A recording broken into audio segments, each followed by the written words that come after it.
Ça ressemble à une punchline, mais ça ressemble aussi à un cri du cœur, à un appel.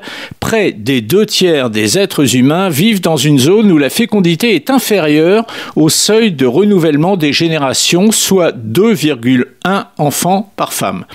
Mais cette constatation faite par l'Institut national d'études démographiques, l'INED, n'annonce pas pour autant une baisse du chiffre de la population. Celle-ci va continuer de croître, car dans le même temps, la durée de vie, elle, s'accroît.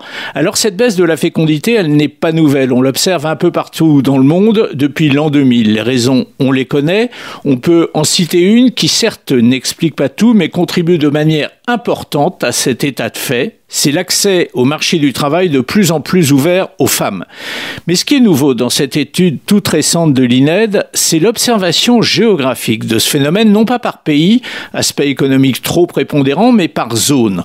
En se fondant sur la démographie et non pas sur la taille des territoires, l'INED a créé 235 zones de tailles différentes donc, mais qui comptent à peu près le même nombre d'habitants. Et seule l'Afrique, certaines zones du Moyen-Orient, l'Afghanistan et le Pakistan restent au-dessus de 2,1 enfants par femme, soit 16% seulement du monde.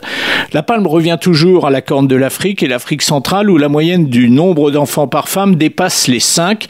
À l'inverse, la majeure partie des Amériques, de l'Indonésie et des Philippines est, elle, touchée par cette baisse de la natalité, tout comme l'Inde, divisée évidemment vu sa taille en plusieurs zones. L'observation est simple.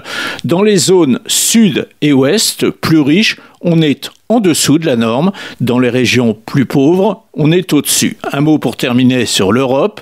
La natalité avait globalement un peu baissé et maintenant elle remonte.